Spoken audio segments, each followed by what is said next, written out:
What's up, it's Destiny back again for another video, and in today's video I'm going to be doing a story time about something that I experienced back in like 2021, I believe it was. The time, when you try to forget about things and you can get times mixed up, but it was a few years ago and I'm at the place to where I can really talk about it. But before we begin that, make sure you are subscribed to the channel so that you don't miss any uploads that I may do. Be prepared to leave a comment at the end of this video as well as a like and to share. We want to share our lovely community with other people, so we can keep spreading information, sharing, the whole thing. So, like I said, this happened a few years ago.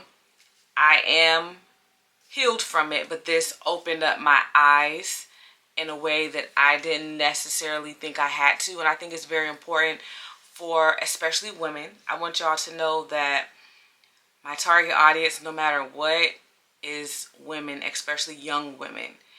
I think that men can take away from my videos just as well as women can, but because I know I get a lot of comments and I don't ever want it to be lost on anyone that my reason for sharing and being so passionate about self-defense is because I'm a woman and I want to help other women. And I want other women to know you don't have to be a police. You don't have to be the military. You don't have to be trained. You don't have to have a husband who has all these skills and knowledge. You could just be a woman, just a girl. You could just be a girl, and still be able to defend and protect your life and the life of your family and be aware of the world that we live in. So, like I said, this is a story time. This was a few years ago. I was really heavy in my community as far as like working, going to commission meetings, talking with the mayor regularly, talking with commissioners regularly, talking with the police chief. I was very much in the community, going door to door, helping, doing whatever I could for the community because I felt like it was needed and necessary.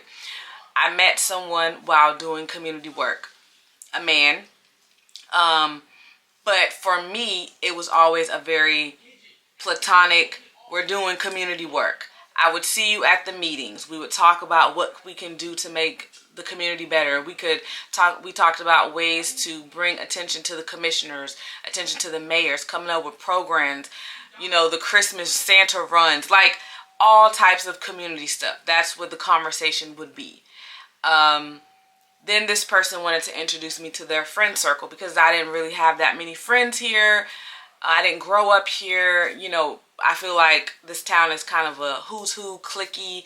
So, everyone's not so welcoming. So he introduced me to his friend group and, I thought they were cool or whatever. So they're like, yeah, we're going out. Meet us there. And I was like, okay. At this time, I was really in the house. I was really not socializing really at all. So I was like, okay, let me just see what the people around my age group are doing, what's going on around town. So we would go out a few times on the weekend. And actually I think this was 2020 going into 21 because this was on New Year's Eve. And so I went out with them. And, we've been going out before, so it's always been cool, chill vibes, just hanging out, dancing, blase, blase. I always had a 2-drink limit. I was like, I'm not having more than 2 drinks because I'm driving myself most of the time. And if I get my 2 drinks early enough in the night, I'm good to go to drive. You have to know your limits. You have to know what your body is able to handle, what you're able to do, So for me, it was just for safety reasons, 2 drinks, nothing more than that. No shots, no nothing, just 2. So doing the same thing with that. And they knew that as well. So I'm going along with the night. It's just we were having lots of fun, lots of people, high energy, just great, amazing vibes all night. I'm thinking I'm having my 2 and that's it. The night goes on and I'm not even able to drive. I'm not able to do anything. The friends had to drive my car, had to drive me home. We had to coordinate ways for me to get home, a whole thing. The next morning, I wake up sick. Was I throwing up? Yeah, I was throwing up, headache, just feeling horrible. And I'm like, this is insane. The bartender, shout out to Maya, girl, I love you. She no longer works where I go, but I've known her for a few years, and she was my only bartender. Everyone know that's my girl. She would take care of me. She would look out for me, all the things. And so I was like, what happened? Like, what? This is not adding up. This does not make sense.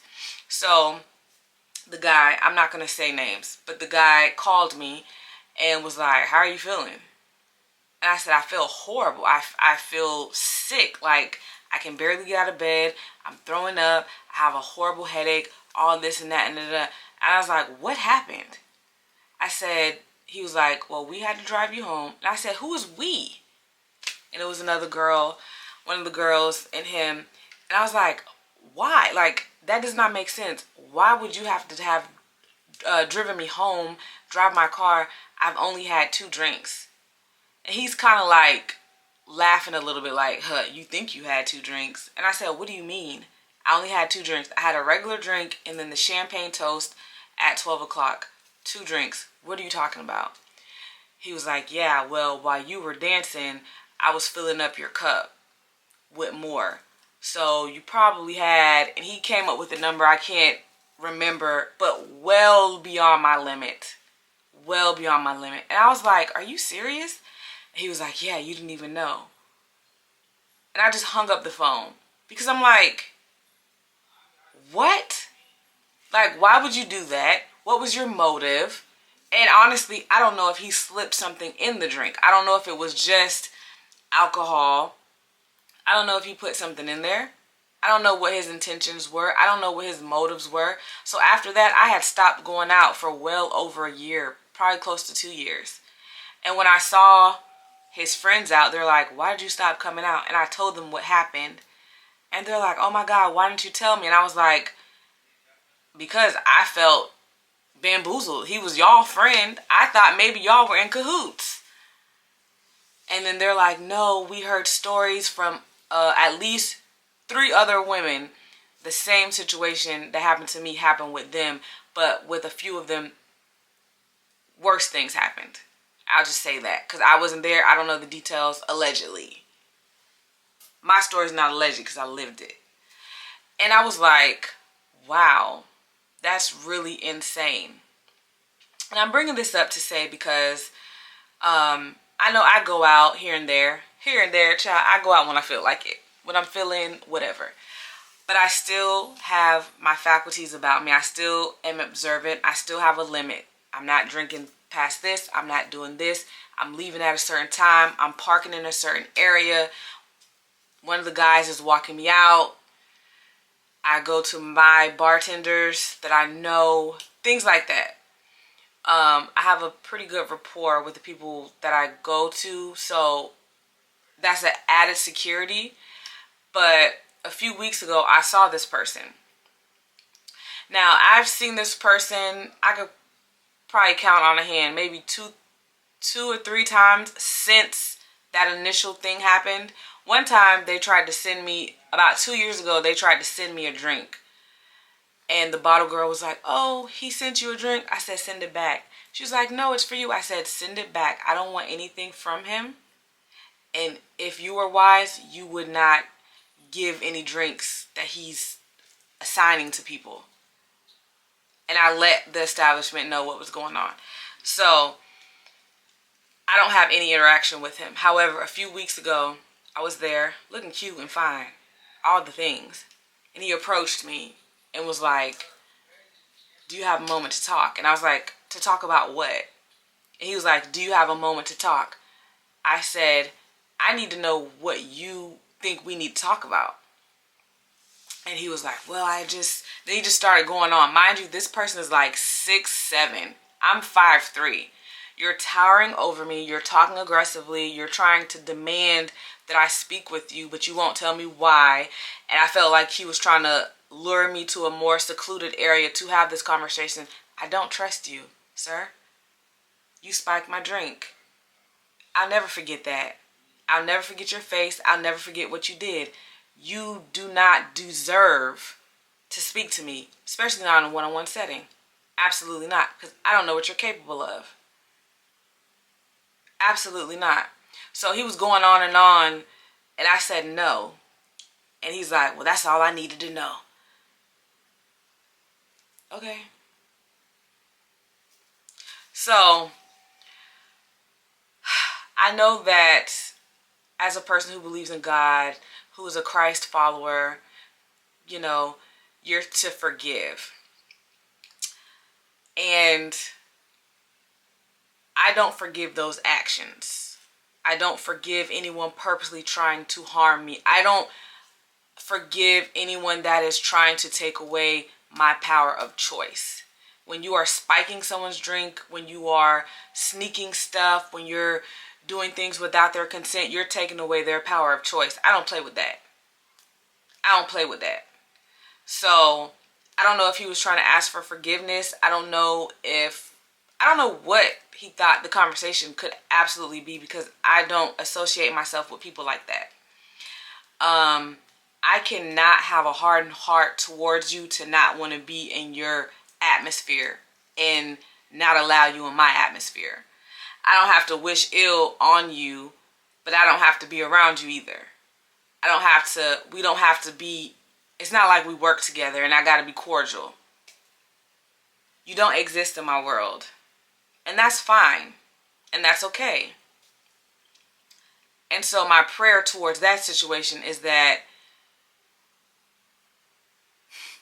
y'all want to know my prayer. Just remember, Jesus flipped tables and called the folks vipers. David unalived the giant. You know, it's a lot of things. So my prayer is that God has mercy on you. I'll say that. That's my prayer. That God has mercy on you. But I know that God is a just God. So I ain't got to do nothing. I ain't got to say nothing. He gonna handle it. You know what I mean? And that's just where I am with that. But I wanted to share that again because sometimes when you're in these environments, people are coming at you aggressively or people are doing things, and you got to be aware. No matter how much fun you want to have, no matter how free and wild you want to be, you can't. Because there's some creeps in this world.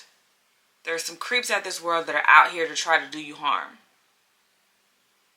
I have another incident just this past weekend. Someone was, I said it in my last video, just hounding me for my number. So I put in 911 because they would not leave me alone. They followed me in the establishment. And, you know, it's just, like I said, creeps. And that's why we conceal carry. That's why we carry weapons. That's why we train. That's why we're vigilant. That's why it's not that we're wishing bad things on us. It's not that we're paranoid. It's not that we're afraid or scared. It's that we're so aware of the world that we live in. We are so aware of the people that are out there, that are unwell and that are trying to harm people.